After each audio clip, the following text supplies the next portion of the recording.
Assalamualaikum warahmatullahi wabarakatuh. Hai, perkenalkan nama saya Dewi Musaropah. Alhamdulillah dalam kesempatan ini saya akan menjadi moderator untuk kelompok 4 yang akan membahas mengenai lingkungan pendorong perubahan organisasi. Sebelum itu, izinkan saya memperkenalkan kelompok 4 terlebih dahulu. Yang pertama ada Awil dan Ihsan, yang kedua ada Abdul Mujib, dan yang ketiga ada Aulia Agnia.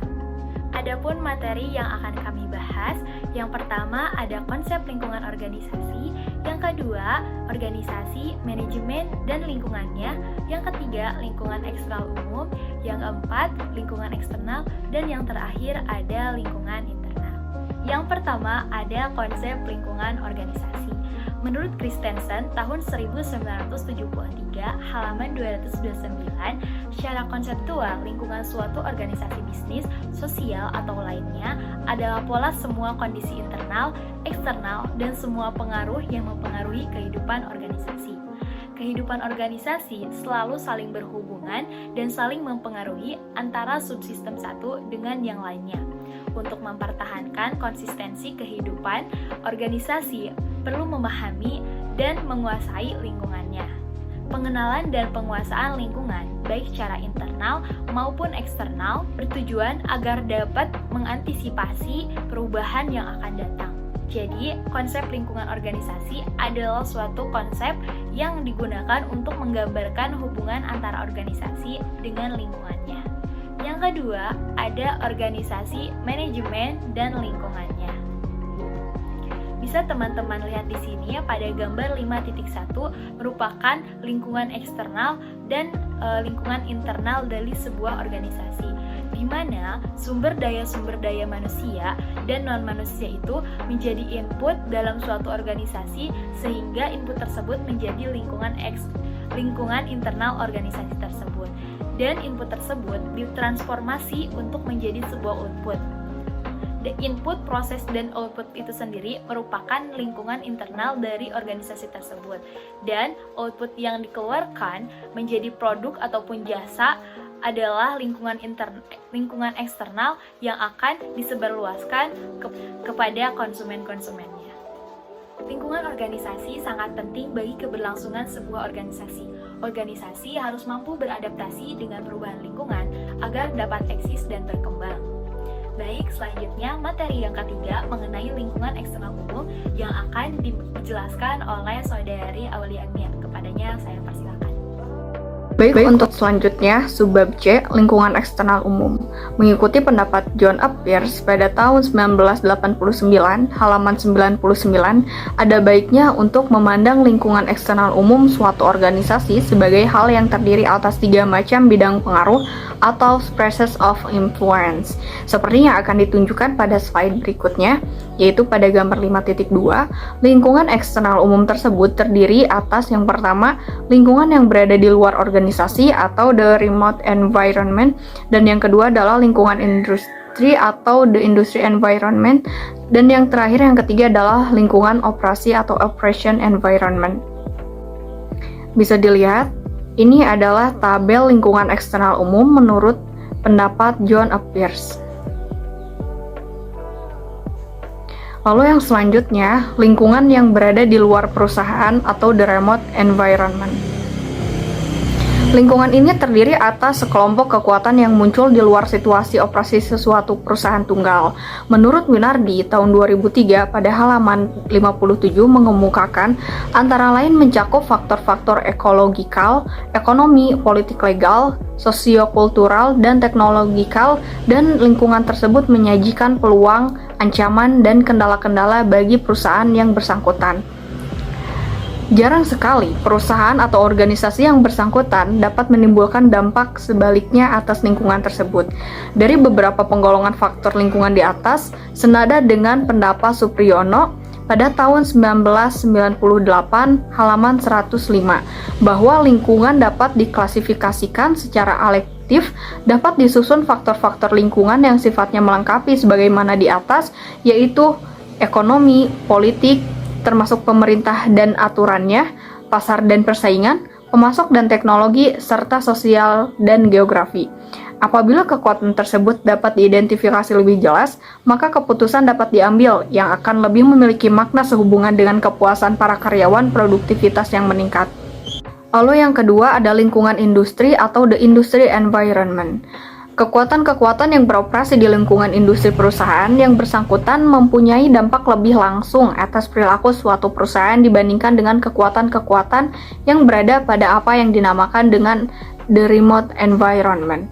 Dalam latihan ini, istilah industri berhubungan dengan perusahaan-perusahaan yang menghasilkan produk-produk atau menyelenggarakan jasa-jasa yang merupakan barang substitusi dekat satu nama sama lain.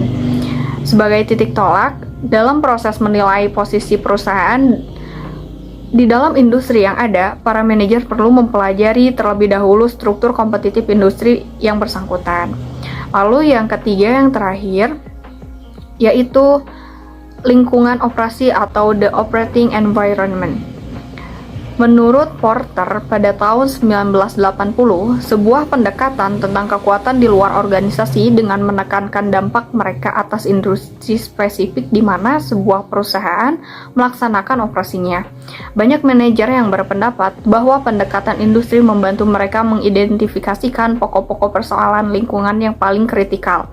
Apa yang dinamakan lingkungan operasi lebih banyak dianggap mempengaruhi keberhasilan atau suatu perusahaan dibandingkan dengan lingkungan-lingkungan yang telah dibahas sebelumnya. Lingkungan operasi terdiri atas kekuatan-kekuatan dalam situasi langsung suatu perusahaan yang menimbulkan banyak di antara tantangan-tantangan yang dihadapinya sewaktu ia berupaya untuk mencapai sumber daya yang diperlukan, atau sewaktu ia berupaya memasarkan produk-produk atau jasa-jasanya dengan cara yang menguntungkan. Ia juga dinamakan lingkungan tugas the task environment, dan ia mewakili tingkatan di mana perusahaan individual yang bersangkutan memiliki pengaruh terbesar. Kekuatan-kekuatan yang di sana mengharuskan adanya reaksi lebih cepat pada pihak manajer dan menuntut lebih banyak penilaian-penilaian. Lalu menurut Winardi pada tahun 2003 pada halaman 52 di antara kekuatan pada lingkungan operasi dapat disebut sebagai berikut. Yang pertama adalah posisi kompetitif suatu perusahaan, yang kedua adalah profil pelanggannya, dan yang ketiga adalah kepentingan para stakeholdernya, reputasinya di kalangan para rekanan dan para kreditnya. Lalu yang terakhir adalah pasar-pasar karyawannya yang dapat dicapainya. Baik, terima kasih kepada saudari Aulia Agnia. Selanjutnya mengenai lingkungan eksternal yang akan dibahas oleh saudara Awil dan Ihsan. Kepadanya saya persilakan. Terima kasih kepada moderator yang telah memberikan kesempatan untuk memaparkan materi selanjutnya, yaitu mengenai faktor eksternal perubahan organisasi. Lingkungan eksternal adalah faktor-faktor di luar organisasi yang dapat mempengaruhi kinerja dan keberhasilan organisasi. Faktor-faktor ini bisa berupa perubahan dalam pasar, regulasi pemerintah, atau perkembangan teknologi. Dalam dunia bisnis yang kompetitif, penting bagi organisasi untuk memahami lingkungan eksternal mereka agar dapat mengantisipasi perubahan dan menyesuaikan diri dengan cepat. Yang pertama yaitu pasar sebagai faktor eksternal. Pendorong perubahan organisasi, pasar adalah salah satu faktor eksternal utama yang dapat mendorong perubahan dalam organisasi. Perubahan dalam preferensi pelanggan atau persaingan yang semakin ketat dapat memaksa organisasi untuk mengubah strategi mereka. Organisasi harus terus memantau pasar dan mengevaluasi produk dan layanan mereka agar tetap relevan dan bersaing di pasar yang terus berubah. Kedua yaitu ada regulasi pemerintah sebagai faktor eksternal pendorong perubahan organisasi. Regulasi pemerintah juga dapat menjadi faktor eksternal yang mempengaruhi organisasi. Perubahan dalam regulasi dapat memaksa organisasi untuk mengubah praktik dan prosedur mereka, atau bahkan mempengaruhi produk dan layanan yang mereka tawarkan. Organisasi harus memantau perubahan dalam regulasi dan bekerja sama dengan pemerintah untuk memastikan bahwa mereka tetap mematuhi aturan dan tetap beroperasi secara efektif. Yang ketiga yaitu ada teknologi sebagai faktor eksternal. Pendorong perubahan organisasi, perkembangan teknologi dapat mempengaruhi organisasi dengan cara signifikan. Teknologi baru dapat membuka peluang baru bagi organisasi, tetapi juga dapat membuat produk atau layanan mereka menjadi usang. Organisasi harus terus memantau perkembangan teknologi dan informasi agar bisa mengadopsi teknologi baru yang dapat meningkatkan efisiensi dan produktivitas mereka. Menghadapi lingkungan eksternal yang dinamis, organisasi harus mengembangkan strategi yang fleksibel dan adaptif. Strategi ini harus memungkinkan organisasi untuk merespon perubahan dengan cepat dan efektif. Organisasi juga harus membangun kemitraan dengan pemangku kepentingan eksternal seperti pelanggan, pemasok, dan bahkan pemerintah untuk memperkuat posisi mereka dalam lingkungan eksternal. Mungkin itu saja materi yang dapat saya sampaikan. Kurang lebihnya saya mohon maaf. Terima kasih. Saya kembalikan kepada moderator. Terima kasih kepada Awil dan Ihsan. Selanjutnya, materi yang terakhir mengenai lingkungan internal yang akan dijelaskan oleh Saudara Abdul Mujib. Kepadanya saya persilakan. Kali ini saya akan menjelaskan tentang lingkungan internal. Lingkungan internal merupakan pendorong perubahan perusahaan merujuk pada faktor-faktor internal dalam organisasi yang mempengaruhi dan mendorong perubahan. Faktor-faktor ini dapat berupa kebijakan manajemen, budaya organisasi, struktur organisasi, dan sumber daya manusia. Kebijakan manajemen meliputi strategi bisnis, tujuan organisasi, dan rencana aksi. Budaya organisasi mencakup nilai-nilai, norma, dan perilaku yang dijunjung tinggi oleh karyawan. Struktur organisasi mengacu pada tata kelola organisasi dan hubungan antara departemen atau unit bisnis. Sumber daya manusia termasuk keterampilan, pengetahuan, dan pengagalan karyawan. Kebijakan manajemen adalah faktor utama dalam lingkungan pendorong perubahan perusahaan. Strategi bisnis yang jelas dan terfokus dapat memotivasi karyawan untuk mencapai tujuan organisasi. Tujuan organisasi yang spesifik dan terukur juga dapat membantu karyawan untuk memahami apa yang diharapkan dari mereka. Rencana aksi yang baik juga penting untuk mendorong perubahan. Rencana aksi harus jelas dan terukur, serta memuat langkah-langkah konkret yang akan diambil untuk mencapai tujuan organisasi. Kebijakan manajemen yang tepat dapat membantu organisasi untuk merespon perubahan pasar atau lingkungan bisnis dengan cepat dan efektif. Budaya organisasi adalah faktor penting dalam lingkungan internal, pendorong perubahan perusahaan. Budaya organisasi yang terbuka terhadap perubahan dan inovasi dapat memotivasi karyawan untuk berpikir kreatif dan mengusulkan ide-ide baru. Norma dan nilai-nilai yang mendukung perubahan juga dapat membantu karyawan untuk merespon perubahan dengan positif. Namun, budaya organisasi yang resisten terhadap perubahan dapat menjadi hambatan bagi perubahan.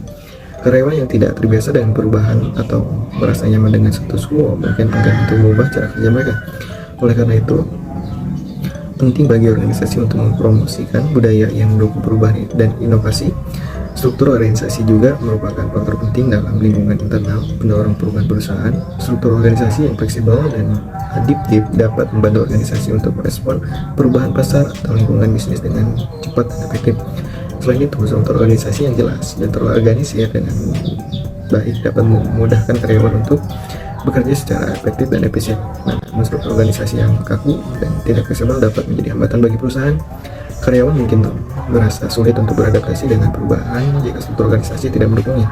Oleh karena itu, organisasi harus memastikan bahwa struktur organisasi mereka dengan tujuan dan strategi bisnis mereka serta dapat menyesuaikan diri dengan perubahan pasar atau lingkungan bisnis.